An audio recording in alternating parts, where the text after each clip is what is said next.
नमस्कार दोस्तों, आप सबका स्वागत है अपने YouTube चैनल बेस्ट स्टडी 2020 में। अगर आप किसी भी एग्ज़ाम की तैयारी कर रहे हैं, जैसे शिक्षक भर्ती, एसएससी, एनडीए, रेलवे, एयरफोर्स, कोई भी एग्ज़ाम हो, यह वीडियो आपके लिए महत्वपूर्ण होने वाली है। 26 सितंबर डेली करंट अफेयर से रिलेटेड सारे क्वेश्चन आपको इस वीडियो में मिल जाएंगे। अब हम अपने प्रश्न की ओर बढ़ते हैं। हमारा आज का पहला प्रश्न है, world leader for peace and security award 2023 किसे प्रदान किया गया?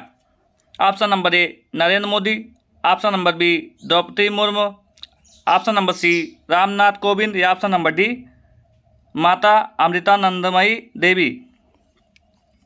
बताइए दोस्तों, इसका आंसर क्या होगा?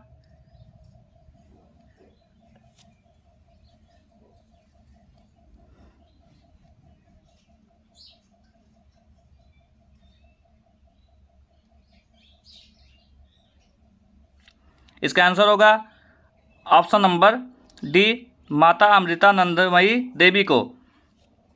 अब हम अपने अगले प्रश्न की ओर बढ़ते हैं। उससे पहले कुछ पॉइंट के बारे में जान लेते हैं जो अब तक अवार्ड मिल चुके हैं। जैसे Mathrubhumi book of the year 2023 doctor Peggy Mohan को मिला। राजा राम मोहन राय 2023 अवार्ड पत्रकार ABK प्रसाद को। President club award Haryana police को। और एंटरप्रेन्योर ऑफ द ईयर 2022 का सज्जन जिंदल को मिला। और children champion award 2023 Tapovan Assam का NGO। और मिस इंडिया का अवार्ड 2023 नंदिनी गुप्ता जो राजस्थान राज्य की हैं। लता दीनानाथ मंगेशकर पुरस्कार जो है वो आशा भोसले को। और ग्लोबल गोल्ड अवार्ड ए पावर ग्रिड कारपोरेशन 11वां। और केरल स्टेट पुरस्कार जो 2023 का है फातिमा असगर को मिला। और डॉक्टर BR अम्बेडकर पुरस्कार जो 2023 का है योगी आदित्यनाथ जी को। अब हम अपने अगले प्रश्न की ओर बढ़ते हैं। हमारा अगला प्रश्न है, क्वाड विदेशी मंत्रियों की मीटिंग सितंबर 2023 में कहाँ हुई? बताइए दोस्तों, इसका आंसर क्या होगा?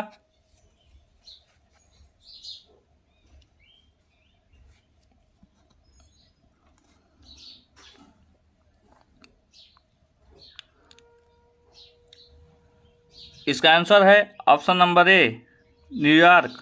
अब हम अपने अगले पॉइंट की ओर बढ़ते हैं। हमारा अगला प्रश्न है, हाल ही में किस जानवर को खाद्य पशु का टैग मिला? बताइए दोस्तों, इसका आंसर क्या होगा?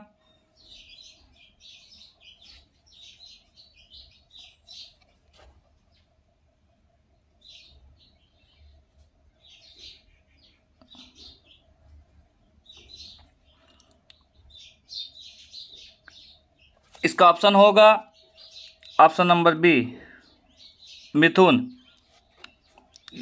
यह एक प्रकार का जानवर है जो भैंसे के आकार का होता है, जंगली। इसका हेडक्वार्टर है नई दिल्ली। और CEO है गजी कमला वीराव। अध्यक्ष हैं राजेश भूषण। अब हम अपने अगले प्रश्न की ओर बढ़ते हैं। हमारा अगला प्रश्न है,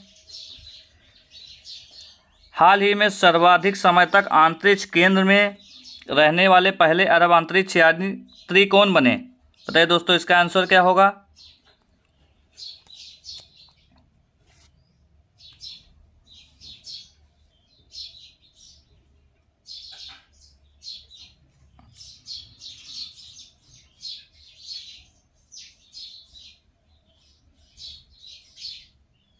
इसका आंसर होगा ऑप्शन नंबर सी सुल्तान अल नयादी।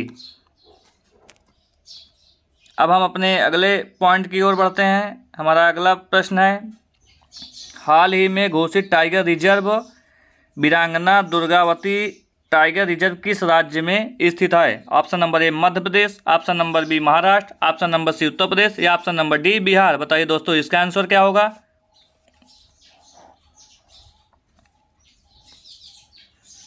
इसका आंसर है ऑप्शन नंबर ए, मध्य प्रदेश। मध्य प्रदेश राज्य में वीरांगना दुर्गावती टाइगर रिजर्व को मिला। अब हम कुछ पॉइंट के बारे में जान लेते हैं। मध्य प्रदेश में सागर स्थित नौरादेही अभ्यारण्य और दमोह स्थित रानी दुर्गावती अभ्यारण्य को मिलाकर वीरांगना दुर्गावती टाइगर रिजर्व बनाया गया। इसको लेकर सरकार ने हाल ही में नोटिफिकेशन जारी किया है। इसके साथ ही मध्य प्रदेश में 7वां टाइगर रिजर्व और देश में अब तक 54 रिजर्व हैं। अब हम अपने अगले पॉइंट की ओर बढ़ते हैं। यह टाइगर रिजर्व सागर, दमोह और नरसिंहपुर तक फैला हुआ है। इसका क्षेत्रफल 2339 वर्ग किलोमीटर है, जो आकार की दृष्टि से मध्य प्रदेश का सबसे बड़ा टाइगर रिजर्व है। अब वीरांगना दुर्गावती टाइगर रिजर्व के साथ टाइगर स्टेट मध्य प्रदेश देश में सबसे अधिक टाइगर रिजर्व वाला राज्य बना। महाराष्ट्र में 6 टाइगर रिजर्व हैं। कितने हैं? 6 टाइगर रिजर्व। और 6 टाइगर कौन कौन से हैं जो मध्य प्रदेश के अन्य, उसके बारे में जान लेते हैं। पहला है कान्हा टाइगर रिजर्व, दूसरा बांधवगढ़, तीसरा सतपुड़ा, चौथा संजय, पांचवा पेंच और छठवा पन्ना टाइगर रिजर्व। यह 6 मध्य प्रदेश के टाइगर रिजर्व हैं। यह बहुत ही महत्वपूर्ण है दोस्तों, इसको आप नोट डाउन कर लीजिएगा। अब हम अपने अगले पॉइंट की ओर बढ़ते हैं। हमारा अगला प्रश्न है, अंतर्राष्ट्रीय अधिवक्ता सम्मेलन 2023 का उद्घाटन किसने किया? बताइए दोस्तों, इसका आंसर क्या होगा?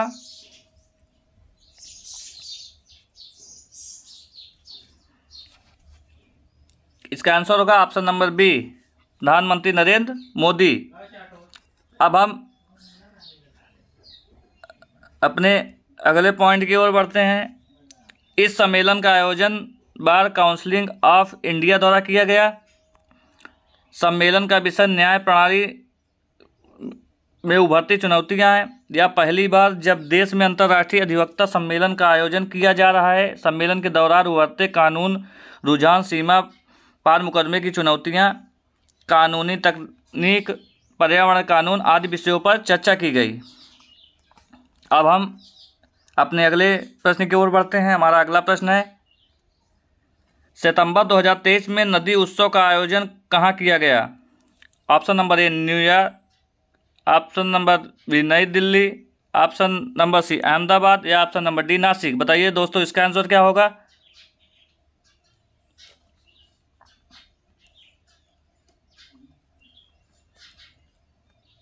इसका आंसर होगा ऑप्शन नंबर ए, new Delhi.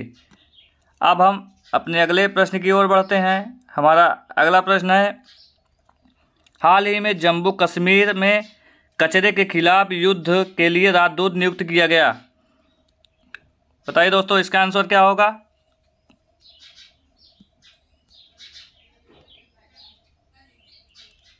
Option number B, captain Puneet Singh को जम्मू कश्मीर में कचरे के खिलाफ युद्ध के लिए राजदूत नियुक्त किया गया। अब हम अपने अगले प्रश्न की ओर बढ़ते हैं। हमारा अगला प्रश्न है, 20वां राष्ट्रीय पुस्तक मेले का आयोजन कहाँ किया गया? Option number A, Lucknow, option number B, Nai Delhi, option number C, Patna या ऑप्शन नंबर डी, भोपाल। बताइए दोस्तों, इसका आंसर क्या होगा? इसका आंसर होगा option number A, Lucknow. Lucknow में 20वां राष्ट्रीय पुस्तक मेले का आयोजन किया गया। कुछ पॉइंट के बारे में जान लेते हैं। 20वां राष्ट्रीय पुस्तक मेले ज्ञान कुंभ की थीम पर आयोजित किया जा रहा है और 11वां दिवसीय पुस्तक उत्सव में विभिन्न कार्यक्रम जैसे पुस्तक विमोचन, कवि सम्मेलन, मुशायरा, युवा और बच्चों के कार्यक्रम आयोजित किए जाएंगे। और यह पुस्तक मेला पुस्तक पढ़ने वाले के लिए एक महत्वपूर्ण योजना, जहां वे अपनी पसंदीदा पुस्तकों को खरीद सकते हैं और लेखकों से मिल सकते हैं। अब हम अपने अगले प्रश्न की ओर बढ़ते हैं। हाल ही में राजस्थान के किस शहर में गांधी वाटिका का लोकार्पण किया गया? बताइए दोस्तों इसका आंसर क्या होगा।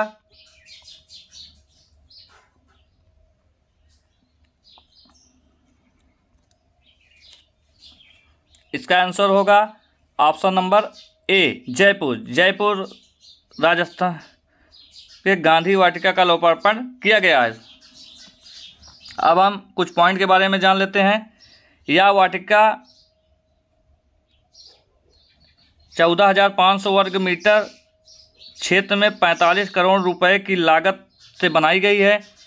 गांधी वाटिका देश का पहला म्यूजियम है जहां हेलोग्राफिक टेक्नोलॉजी के इस्तेमाल से गांधी जी की तस्वीर बोलती है। डिजिटल एवं नवीन तकनीकी पर आधारित गांधी वाटिका को 3 महत्वपूर्ण हिस्सों में तैयार किया गया है और पहला हिस्सा इसमें अंग्रेजों के भारत आगमन से लेकर गांधी जी के दक्षिण अफ्रीका प्रवास तक को दर्शाया गया है और दूसरे हिस्से में गांधी जी के भारत और अंग्रेजों के खिलाफ आंदोलन और उनके दर्शन को समेटा गया है। वहीं तीसरे हिस्से में एक विशेष पुस्तकालय, सेमिनार हॉल और कॉन्फ्रेंस हॉल बनाया गया है जिसमें राजस्थान से गांधी जी से जुड़ी कहानियों को बताया गया है। और गांधी वाटिका बनाने का मुख्य उद्देश्य नई पीढ़ी को गांधी जी के दर्शन और शिक्षा से प्रेरित करना है। अब हम कुछ रिवीजन क्वेश्चन के बारे में पढ़ लेते हैं। जैसे दक्षिण अफ्रीका के किस स्थान पर हाल ही में कोविड-19 महामारी के बाद गांधी वॉक का आयोजन हुआ है? वो है जोहान्सबर्ग। किस कंपनी द्वारा आगामी आईसीसी विश्व कप 2023 के लिए टीम इंडिया की जर्सी लॉन्च की है? एडिडास ने। भारत की पहली ट्रैफिक लाइट फ्री सिटी कौन सी है? कोटा। स्टैचू ऑफ वननेस का अनावरण किस शहर में किया गया? ओकारेश्वर में। गणतंत्र दिवस 2024 में किस देश के राष्ट्रपति मुख्य अतिथि के रूप में शामिल होंगे? अमेरिका। एशियाई खेलों के उद्घाटन समारोह में भारतीय दल के ध्वजावाहक किसे बनाया गया? लवलीना बोरगोहेन को और हरमनप्रीत सिंह को। और प्रधानमंत्री नरेंद्र मोदी कहाँ भगवान शिव थीम वाले स्टेडियम की आधारशिला रखेंगे? वाराणसी में। प्रतिवर्ष विश्व अल्जाइमर दिवस कब मनाया जाता है? 21 सितंबर को। अब अंतर्राष्ट्रीय शांति दिवस कब मनाया जाता है? 21 सितंबर को। विश्व गैंडर दिवस कब मनाया गया? 22 सितंबर को। आज का हमारा प्रश्न यहीं पे समाप्त होता है। अगर आपको वीडियो पसंद आई है तो चैनल को लाइक करिए, फॉलो करिए और शेयर करिए। आज के लिए धन्यवाद। जय हिंद, जय भारत।